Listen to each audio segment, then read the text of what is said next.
한다면 주 이름 부르라 그 이름 부르라 이는 주의 갈망 주의 계명이라 샘물 마시는 즐거움 얻으라 주를 부르는 건 우릴 기쁘게 해 주를 누리는 길 주를 마시는 길 우린 주의 백성 주를 불러야 해 주의 기년을 위한 우리 시대 It is God's commandment and it is His desire that His people call upon His name. It's the joyful way to drink from the fountain of God's rich salvation. Calling is the way to delight one's self in God. That is to enjoy Him, enjoy the Lord our God. As we as God's people must daily call on Him. This must be our practice for God to believe.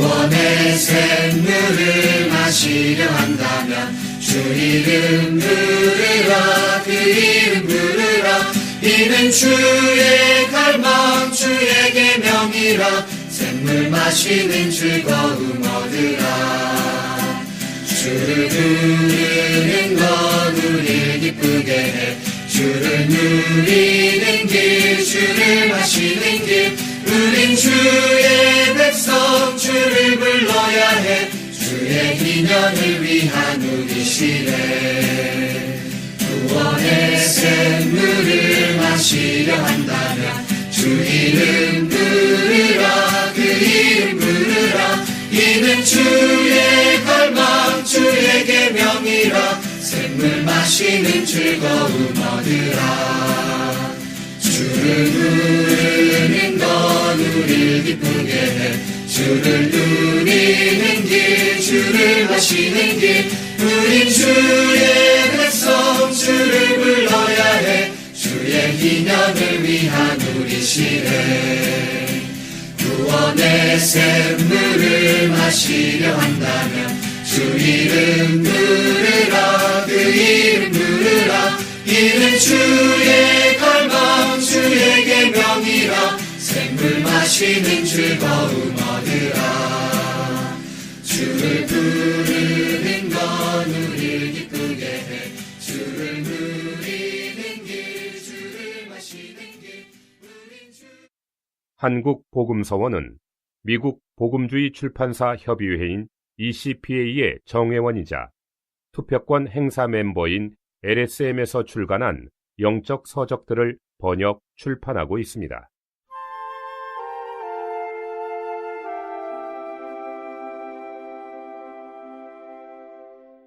온 집이 주님을 섬김. 집의 가치와 영광은 온 집이 섬기는 것에 있음. 여호수아의 선포. 오직 나와 내 집은 여호와를 섬기겠노라. 우리의 집은 우리의 후대들이 하나님을 얻고 하나님을 섬기는 사람들이 되게 하기 위한 것인데 이것은 대단히 큰 축복입니다. 베드로는 그의 첫 번째 서신의 3장 7절에서 아내를 은혜를 함께 상속받을 사람이라고 말했습니다. 바꾸어 말해서 하나님은 부부가 함께 그분을 섬기는 것을 기뻐하십니다. 하나님은 아굴라와 브리스가가 함께 그분을 섬기고 베드로와 그의 아내, 유다와 그의 아내가 함께 그분을 섬기는 것을 기뻐하십니다. 집은 복음을 전파하고 새 사람을 양육하는 적합한 장소임. 과거에 우리는 복음 전파에 대하여 말하기만 하면 복음 조끼를 입고 복음지를 나누어 주며 복음 집회를 열어서 형제들이 찬송을 인도하며 메시지를 전하고 마지막으로 그물을 거두어 이름들을 기록하는 일이라고 생각했습니다. 이렇게 하는 것이 효과가 있기는 하지만 최근의 실행과 인도에서 우리는 이것이 반드시 가장 효과적인 길은 아니라는 것을 보았습니다. 가장 효과적인 길은 집집마다 복음을 전하는 것입니다. 이렇게 한다면 복음을 전하는 장소는 가정이고 시간은 격주에 한 번씩 할 수 있습니다. 만일 모든 사람이 이렇게 전한다면 모두가 복음을 전할 수 있고 또한 복음을 전해야 한다는 것을 볼 수 있을 것입니다. 사실상 우리는 항상 복음을 전해야 합니다. 수시로 복음을 전해야 하고 또 전할 수 있습니다.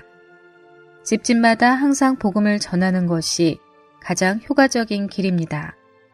이렇게 복음을 전한다면 1년 365일 동안 어떤 대단한 장면은 볼 수 없겠지만 하루 24시간 중 어떤 시간에 각 지체들이 어느 곳에서든지 복음을 전할 수 있게 됩니다. 이 복음 활동은 뚜렷한 형태가 없어서 겉으로는 잘 보이지 않지만 훨씬 효력이 있습니다. 자신의 집에서 복음을 전하는 것은 믿지 않는 사람을 구원받도록 인도할 수 있을 뿐 아니라 자신이 먼저 은혜를 입을 수 있습니다. 이렇게 복음을 전하는 것은 무거운 짐이 되지 않고 도리어 누림이 되며 복음을 전할수록 더욱 누림을 갖게 됩니다. 집은 교회가 즐겁게 모이고 하나님을 표현하는 거점임. 브리스가와 아굴라는 사도의 목숨을 위하여 자기들의 목을 내놓은 사람들이었으며 바울이 그들에게 감사했을 뿐 아니라 이방인의 모든 교회들도 그들에게 감사했음. 로마서 16장의 제목은 교회인데 이 교회는 우주적인 교회가 아니라 지방에 있는 교회입니다. 바울은 이 로마서에서 브리스가와 아굴라 부부를 추천합니다. 로마에 있는 교회는 그들의 집에 있는 교회였으며 에베소에 있는 교회도 그들의 집에 있는 교회였습니다. 바울은 그들이 모든 교회를 위하여 또한 사도의 목숨을 위하여 자신의 목을 내놓았다고 말했습니다. 바울은 자신이 그들에게 감사할 뿐 아니라 이방인들의 모든 교회도 그들에게 감사하며 또 그들의 집에 있는 교회에게 문안한다고 말했습니다. 오네시보로의 집은 사도를 섬긴 것 때문에 그날에 보상을 얻을 소망을 얻었음. 오네시보로는 하락의 일반적인 추세에 저항하고 영과 혼과 몸 안에서 사도를 상쾌하게 하기 위하여 하락의 추세에 대항하여선 이기는 이였으며 주님의 위임을 위하여 투옥된 바울을 부끄러워하지 않았습니다. 그에 관하여 바울은 그날에 주님께서 그에게 긍휼을 베풀어 주시기 바랍니다. 그가 에베소에서 얼마나 여러 방면으로 나를 섬겼는지는 그대가 가장 잘 알고 있습니다. 라고 말합니다. 그날은 이기는 이들을 보상하기 위한 주님의 승리의 나타나심의 날을 말합니다. 스데바나의 집은 성도들을 섬기는 일에 헌신했음. 고린도전서 16장 17절과 18절에서 바울은 스데바나와 브드나도와 아가이고가 나의 영과 여러분의 영을 상쾌하게 하였습니다. 라고 말합니다. 이것은 다른 이들의 영을 접촉하기 위하여 그들의 영으로 사역한 그리스도의 풍성에 의한 것이었습니다. 이것은 우리가 성도들을 접촉하는 것과 우리와 성도들과의 관계가 우리의 영 안에 있고 영에 의한 것이어야지 우리의 혼적인 감정에 의한 것이어서는 안 된다는 것을 가리킵니다. 만일 이 형제들이 많은 농담으로 바울에게 왔다면 그들은 바울의 영을 상쾌하게 할 수 없었을 것입니다. 그들이 사도와 모든 고린도인들의 영을 상쾌하게 했다는 사실은 그들이 영 안에서 살고 영 안에서 처신했음을 가리킵니다.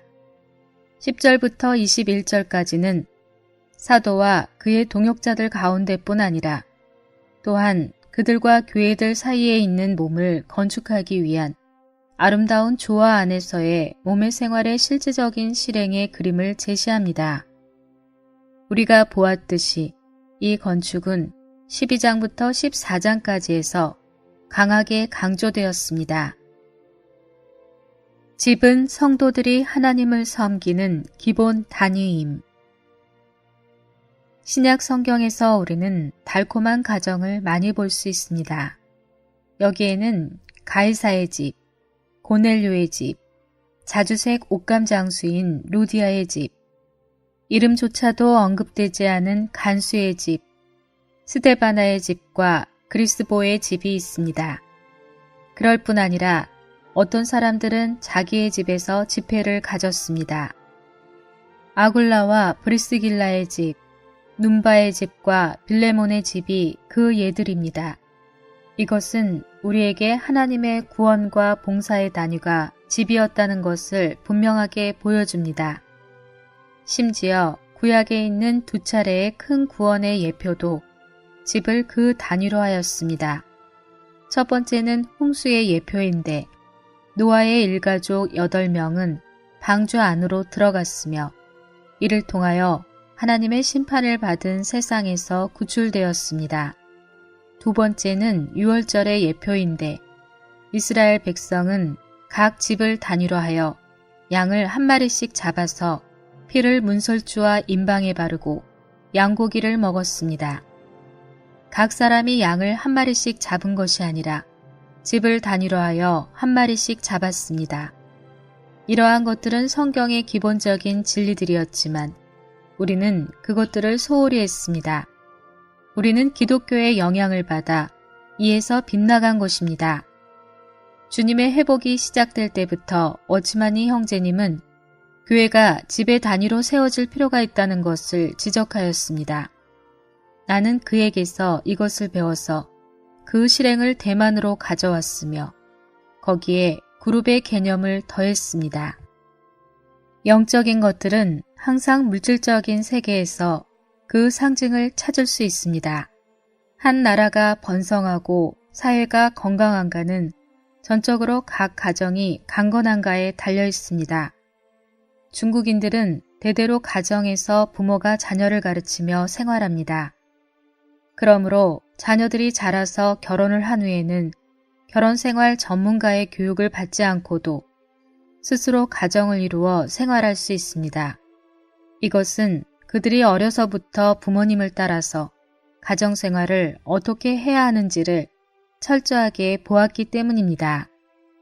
이것이 바로 우리가 주님 앞에서 보아야 할 것입니다. 그리스도인의 사회라고 할 수 있는 교회는 집회소로 구성되어서는 안 되고 가정으로 구성되어야 합니다. 가정은 구원의 단위이고 봉사의 단위이며 또한 교회의 구성 성분입니다.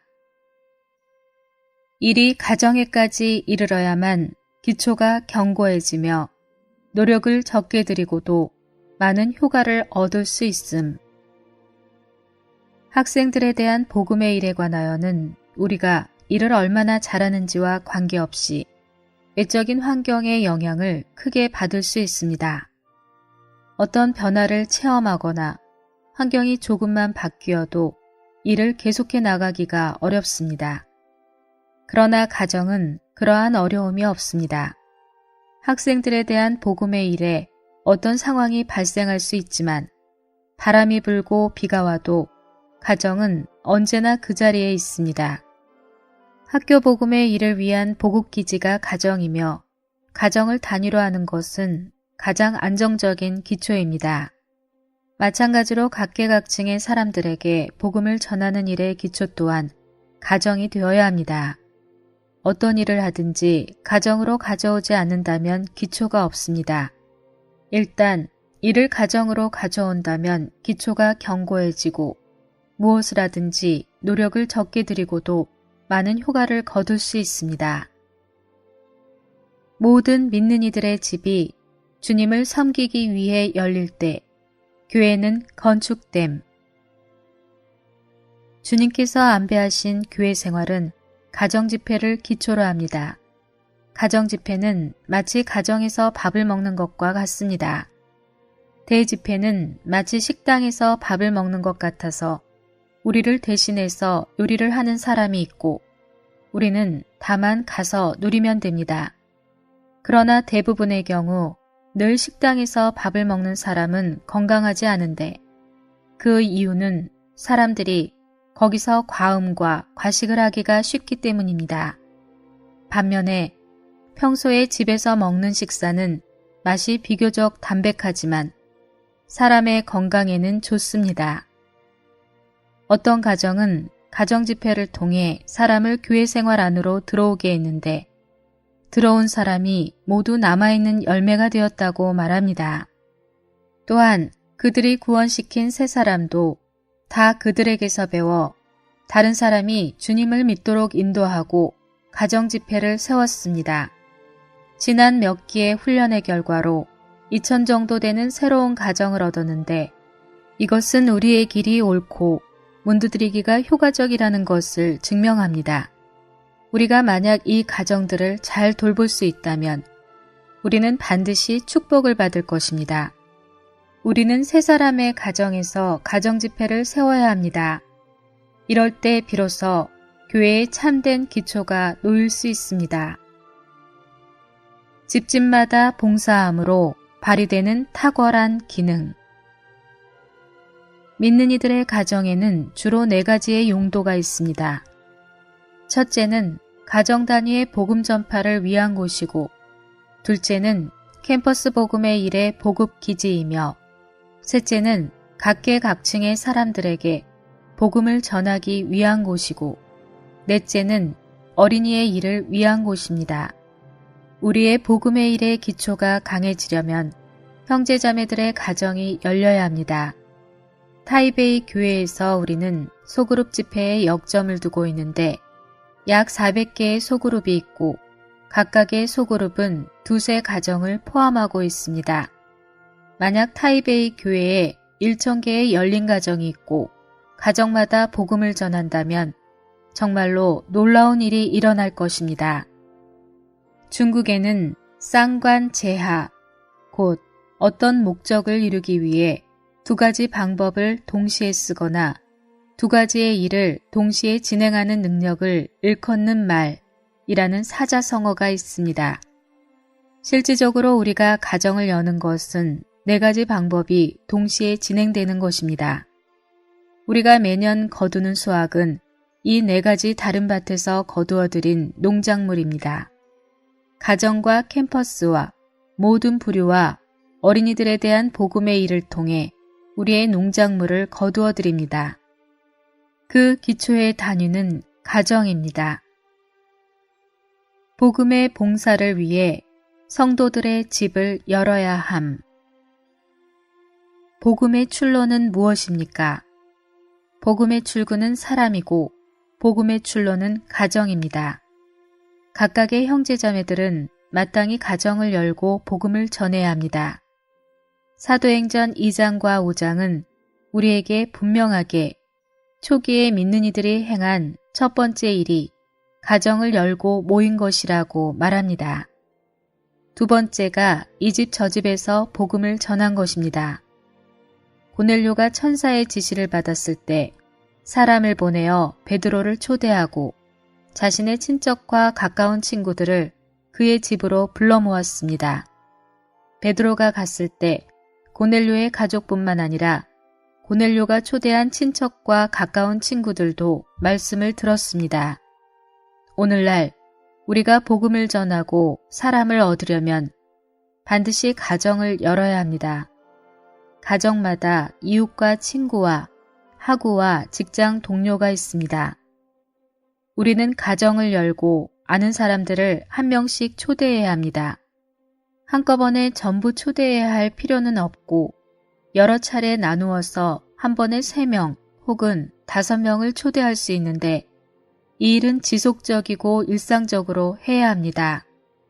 모든 성도가 봉사하고 기능을 발휘한다면 다시 말해서 은사에 있는 이들을 의지하지 않고 스스로 부지런히 진리를 배우고 그리스도를 체험하며 시간을 들이기를 힘쓰고 가정을 열며 복음을 전하기 위해 최선을 다한다면 그 영향력은 클 것입니다.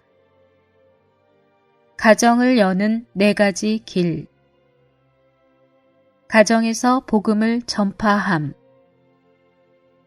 성경은 가정에서 복음을 전하는 것에 대한 최상의 본으로 고넬료의 가정을 보여줍니다. 고넬료는 자신이 구원받았을 뿐 아니라 그의 가족 모두를 구원받도록 인도하였습니다. 우리는 우리의 가정을 통해서 복음을 전해야 합니다.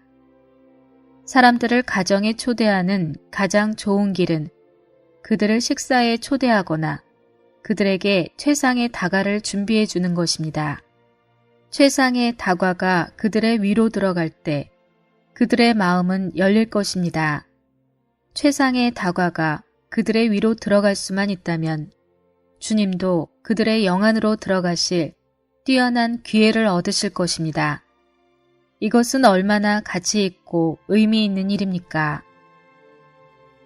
학생들에게 복음을 전파함. 학생들을 대상으로 한 복음의 일을 하려는 모든 사람은 학교 부근에 합당한 장소에 중간 보급기지를 세워야 하는데 이것은 학교와 가까울수록 좋습니다. 가정을 열어 중간 보급기지로 삼아야 합니다. 시작은 보급기지이지만 서서히 우리의 가정은 접대 장소가 되어갈 것입니다. 때로는 학생들이 아프기도 하는 상황이 발생할 수 있는데 이때 이 열린 가정에 그들을 데려가서 돌볼 수 있습니다. 이것들은 모두 가장 효과적으로 일하는 방법입니다. 이런 보급기지는 매일 학생들을 접촉할 수 있을 뿐만 아니라 돌볼 때도 형식적으로 돌보지 않습니다. 복음을 전하는 데 있어서 우리에게는 책략이 필요 없습니다. 우리는 다만 기도하고 말씀을 전하며 우리 가정을 열어야 합니다. 청년들이 대학에 다니면서 동시에 그들의 가정에 다른 사람들을 받을 준비를 하기는 어렵습니다.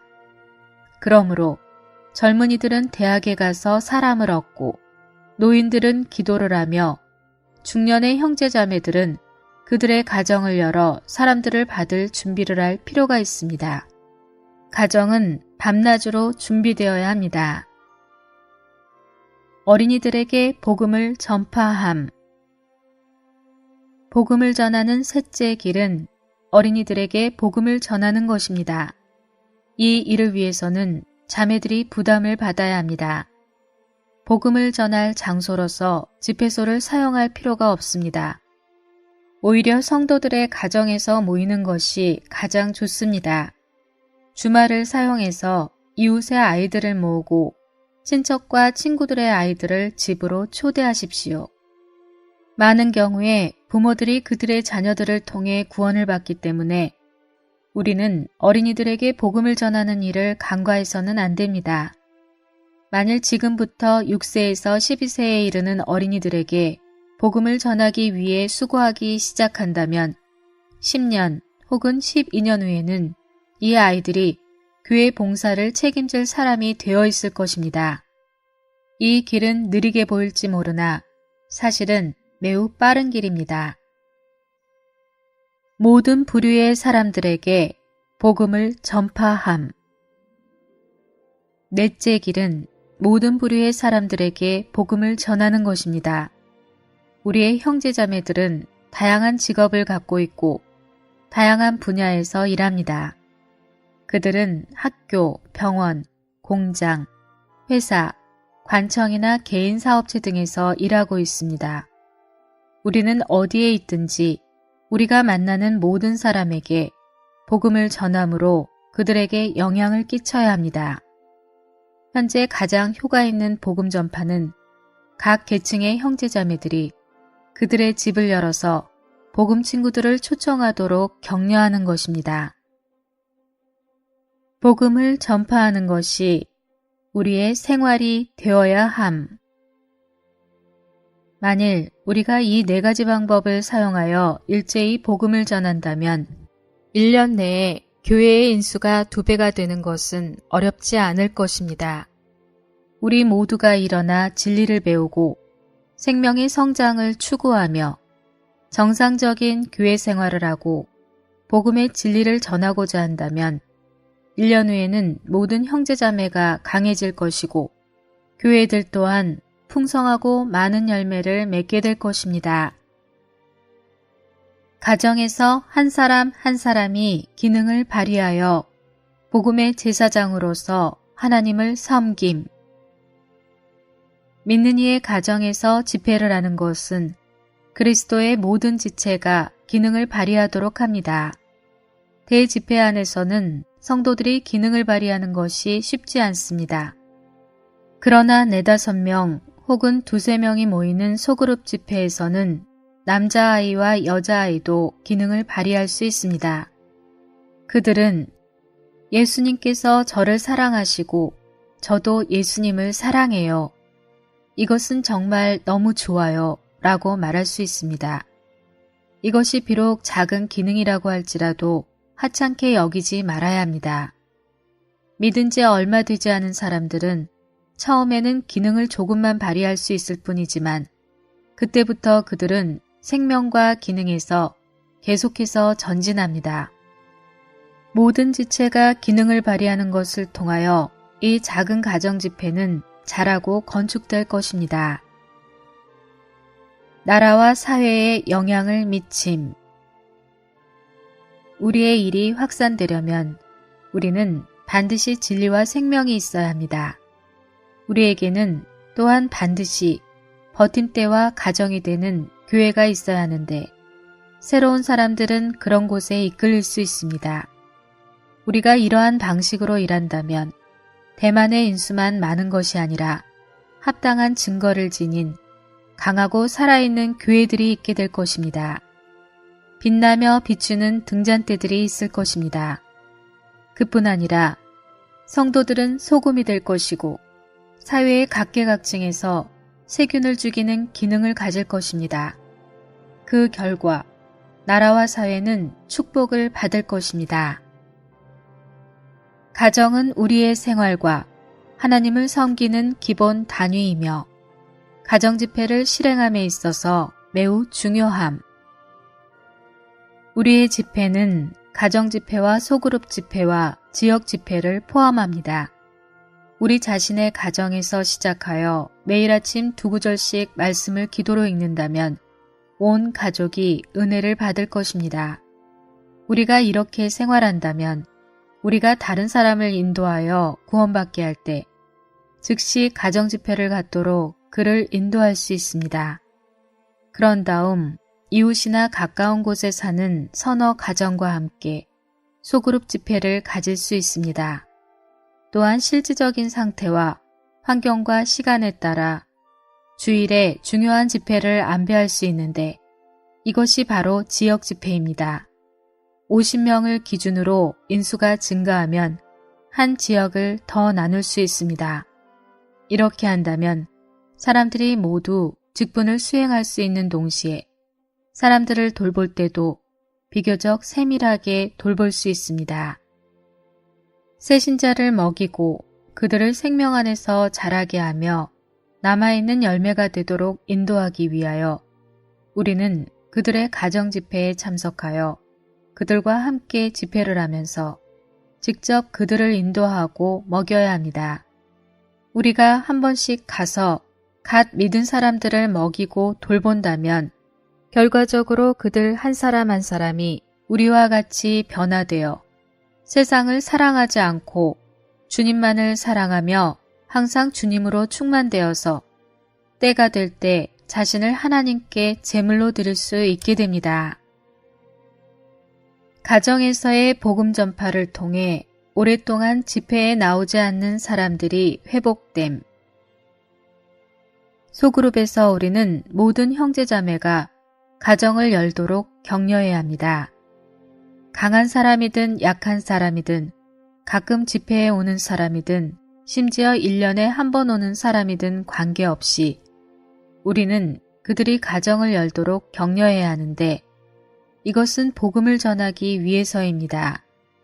우리는 소그룹 내의 성도들이 각각 가정을 열고 가정 안에서 복음을 전하도록 격려해 주어야 합니다. 한 그룹에 2가정 내지 4가정이 있을 것인데 우리는 모든 노력을 기울여 이 형제자매들의 집에서 복음을 전할 수 있게 해야 합니다. 그들의 집에 가서 복음을 전파함. 이어서 가정마다 복음을 전하도록 격려해야 합니다. 특히 오랫동안 집회에 오지 않는 이들에게는 반드시 그의 가정에서 복음을 전하도록 분발시켜야 합니다. 오랫동안 집회에 오지 않은 성도들을 회복시키는 가장 좋은 방법은 그 성도의 집에 가서 복음을 전하는 것입니다. 그들이 구원받은 체험을 말해보도록 함. 그 다음으로 만일 그 성도의 교회 생활을 속히 회복하려면 그의 집에서 복음을 전해야 할 뿐 아니라 그에게 복음 메시지를 전하도록 요청해야 합니다. 이것은 조금 더 어렵지 않습니다. 그는 5년 동안 집회에 참석하지 않았지만 구원받은 지 5년이 넘었고 구원받고 주님을 사랑한 체험을 가지고 있습니다. 그는 자신이 구원받은 체험을 말해봄으로써 복음을 증언할 수 있습니다. 그들 안에 복음의 불씨가 일어나도록 부채질함. 어쩌면 그는 말할 만한 체험이 없다고 말할지도 모릅니다. 그러면 여러분은 그가 어떻게 구원받았고 오늘에 이르기까지의 상황을 말해보도록 격려해야 합니다. 아마 그는 말하면 말할수록 마음이 뜨거워져서 눈물을 흘리며 주님의 은혜가 얼마나 큰지 저는 그분을 원하지 않았지만 그분은 저를 원하셨습니다. 그분은 저의 집에 오셔서 제가 가정을 열고 복음을 듣게 하시고 또 제가 복음을 전하도록 하셨습니다. 이것이 얼마나 큰 은혜인지요 라고 말할지도 모릅니다. 우리는 그가 이 말을 하고 나서 분명히 밤에 잠을 이루지 못할 것이고 그의 안에 바람과 구름과 불과 금이 나타날 것임을 반드시 믿어야 합니다. 결과적으로 그와 그의 가정은 회복될 것입니다. 그런 다음 그들로 봉사하게 함. 우리는 우리가 책임을 지고 있는 모든 가족을 위해 필사적으로 기도해야 하고 반드시 각 성도의 이름을 언급하며 기도해야 합니다. 그런 다음 주님에게서 받은 부담에 따라 우리는 가서 성도들이 봉사에서 기능을 발휘하기 시작할 때까지 그들 한 사람 한 사람을 돌보고 격려해야 합니다. 그러면 각 성도가 사도가 되고 신원자가 되며 교사가 될 것입니다. 정상적인 집회를 회복하게 함. 소그룹이 첫 번째로 해야 할 일은 오랫동안 집회에 참석하지 않은 이들을 회복하는 것입니다. 형제자매들 모두가 주소에 근거하여 오랫동안 집회에 오지 않은 이들을 찾고 그들이 소그룹 집회에 참석하도록 회복시키기를 바랍니다. 두 번째로 해야 할 일은 모든 형제자매가 나이를 불문하고 가정을 가진 사람이라면 가정을 열며 최소한 2주에 한 번은 열 수 있도록 격려하는 것입니다. 2주에 한 번씩 가정에서 복음을 전할 수 있도록 그룹 안에서 그들을 가르치고 그들에게 복음 자료를 주어야 합니다. 주님을 위하여 말하고 가정을 열도록 그들을 격려해야 합니다. 이 집 저 집마다 다 복음을 전해야 합니다. 그들을 온전케 하여 우리가 하던 일을 그들이 하도록 함으로 그리스도의 유기적인 몸을 건축하는 데 이르게 함. 하나님은 그분의 신약 경륜 안에서 몸을 얻기를 갈망하십니다. 이 몸에는 반드시 새로운 이들이 있어야 합니다. 우리는 교회에 더해지는 새로운 이들이 점점 많아지기를 소망합니다. 그럴 때 집회들은 더 높아지고 더 풍성해질 것입니다. 이것의 성취를 위해 각 지체들은 반드시 기능을 발휘해야 합니다. 각 사람이 나가서 복음을 전해야만 합니다. 사람들이 침례받은 후에는 각 사람이 양육해야 합니다. 가정집회에 다니느라 여러분의 다리가 지치게 될까 두려워하지 마십시오. 우리들 각 사람이 나가서 새로운 이들을 경고하게 해야 하고 그들을 소그룹 집회로 인도해야 합니다. 그런 후에 그들을 주일 아침 집회로 인도하여 그들로 돌봄과 온전하게 함을 받게 해야 합니다. 반년이 지나면 여러분의 돌봄 아래에 있는 이들은 여러분이 하는 것과 동일한 일을 할 수 있게 될 것입니다. 그때가 되면 소그룹을 나눌 수 있고 동일한 순환을 반복할 수 있습니다. 다시 나가서 문을 두드리고 사람들을 구원받게 하며 더 많은 가정집회와 소그룹 집회를 세웁니다. 교회가 이렇게 지속적으로 이 길을 갈 때 교회는 증가와 확산을 갖게 될 것입니다. 가정을 여는 것의 유익함.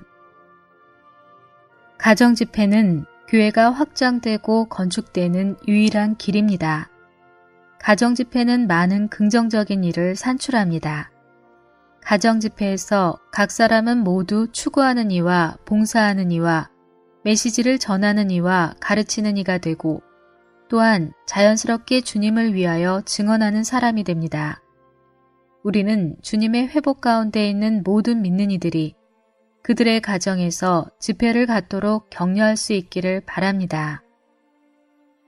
가정을 열었을 때의 유익은 매우 많습니다. 한면으로 우리의 냉담한 마음이 불타오르게 되고 또 한면으로는 수년간 주님을 받아들이지 않던 가족들이 마음을 열고 복음을 받아들이도록 인도될 수 있습니다. 또한 주변의 이웃들에게도 큰 도움이 됩니다. 만일 여러분이 이렇게 매주 매달 매년 가정을 열고 복음을 전한다면 1년 내에 적어도 3명의 사람을 구원받도록 인도할 것입니다. 이렇게 얻은 사람은 경고하며 티끌을 모아 태산을 이루는 것과 같고 상당히 효과적입니다. 열린 한 가정이 4개월마다 한 사람을 구원받도록 인도하는 것은 결코 많다고 할 수 없습니다. 또한 갓 구원받은 사람은 새로운 가지이기 때문에 열매를 맺기가 쉽고 사람들을 구원받도록 이끌 가능성이 더 높습니다. 이와 같이 한다면 우리의 인수가 1년 만에 2배가 되는 것은 매우 쉬운 일입니다. 매주 할 수 없다면 적어도 3주에 한 번을 하면 됩니다. 매주 여는 가정은 복음의 중간기지입니다. 한 곳의 복음기지에서 1년에 3명을 얻는다면 우리는 상당한 인수의 증가를 갖게 됩니다.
Jesus.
본 메시지가 수록된 도서에 관심 있으신 분들은 인터넷 검색창에 한국복음서원 쇼핑몰 또는 1600-3191로 전화 주시면 감사하겠습니다. 리디북스에서 전자책으로도 구입이 가능합니다.